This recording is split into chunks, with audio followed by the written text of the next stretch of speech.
I'm here with Dave Clennon, star of The Sound and many other things. How you doing today? I am doing great. How are you and where are you? I'm in Colorado Springs. Have a bit of a sinus infection, but otherwise doing pretty well. But yeah, I guess we'll just start with what got you on board with The Sound. I read the script after Brendan Devane, the director of the sound and writer. I read the script and he had asked me to play a small part in the film. And I read the script. I liked it. And another part of my decision was that Brendan is a devoted fan of John Carpenter's The Thing. And so he told me the sound is a mixture of rock climbing, which is scary in itself, and the thing, not literally the thing, but an element of horror and kind of an invasive sort of horror, like you see in the thing, only different. It's related to hearing things, and so I read the script and I said, yes, I want to be a part of this. Yeah. And the funny thing is that we shot my scene after Brendan had shot the whole movie. It was all in the can. And then he invited me to be a part of it. And it's, and I appear in the film on a computer screen. And he shot that scene in my house in Santa Monica and then inserted it into the movie. And I don't think it's giving too much away to say that my character Kurt is the person who puts this whole climbing team together. He's the one who selects each climber and puts them on this team. And as you go through the film, your listeners may be wondering, why did Kurt put this climber and that climber together on this team? What was he thinking? Why are these 8, 10 people together climbing this terrifying cliff? What's going on there? And so that's something I like about the film, is the way the characters relate to each other, the way they trust each other or don't trust each other, the way the personalities mix and interact with each other. I think that's one of the most enjoyable parts of the sound, in Yeah. addition to the climbing and the horror. So you said they had the whole movie shot before you shot your parts. Was any of that cut together, and did you get that context for before to watch before you shot your parts? I got to watch that scene, the scene with Sean and his father. I got to watch that scene, and that's where I appear to him on a computer screen, and we talk about the team and we talk about the mission that they're about to engage in. So I saw that scene, but I didn't see the climbing. I didn't see the horror. I just saw that one scene with William Fichtner and his son Sean. So that gave me the context. And Brendan told me more of the history. But the film had not been cut yet. All I saw was that one scene. Yeah, that probably would have had to make your job a little easier, though. Since you're not on set with the person, at least you get that scene. And it's okay, now I can go off of something. I know what they're doing. I know how they're reacting. So, Yeah, I think that would have been helpful. But Brendan shot my scene and he got what he wanted. And I hope that the scene works as part of this whole big picture.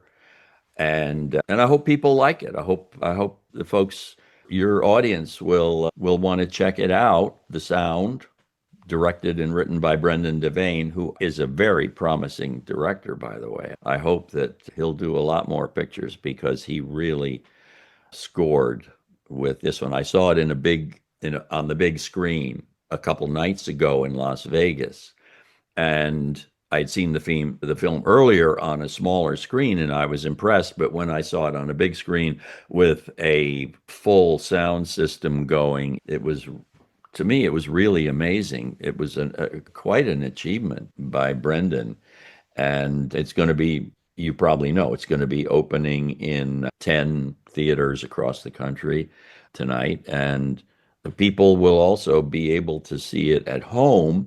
They can stream it on Prime or Apple or whatever their favorite streaming service is. They'll be able to see it tonight, and I think they'll enjoy it. Have you seen it? The sound? Yes. Yeah, Yes. I liked good, it quite a bit. good. One thing I read about you, and I'm actually incredibly impressed with this, is that you have your political beliefs and you've turned down roles because of that. And I usually talk about this with documentary filmmakers, but I think it's something to ask for you too, since you've lived this. What's your thoughts on responsibility of filmmakers? Because you've turned down roles that, or according to IMDb, you've turned down roles because you thought that the movie was being irresponsible with something. So I imagine you have some thoughts on that. Yeah, you know that each film, a movie or television series tells a story. And the way the filmmaker, the writer, the director tell that story tells you something about, even though it's fiction, the film tells you something about the world outside, about the world we all live in.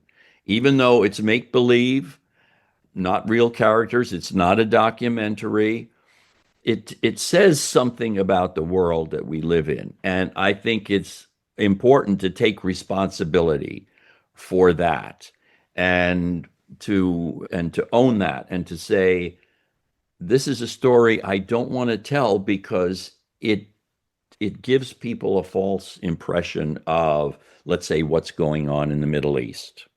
It gives people it's skewed, it's biased in some way about what is going on in the Middle East. I don't think I want to be part of that, because I don't want to deceive people. And some people will say, "Hey, it's only a movie. It's just a TV show." But it's pretty amazing how much information about the world we live in you get through watching a movie or a TV show. It's fiction, but it's based on something real. And if it's biased or skewed or selling disinformation, I think we have to own that. We have to be honest about that and say, okay, that's a story I don't particularly want to tell. And so that's my take on things. I completely agree with you. Even though the response is only a movie, it's like Lenny Reed made only a movie. That is so true. And you have an encyclopedia of media in your head, Eric, and you just pulled out a very important name. Thank you. But so the sound comes out June 27th in theaters and on demand. And just one last question. Just want to get a movie recommendation from you. Either something that's a movie that's personal to you or a movie this was really good and no one ever talks about it. Right off the top of my head, I've done 4 pictures with the director Costa-Gavras. He's a French Greek filmmaker, and people would know him from Z or Missing.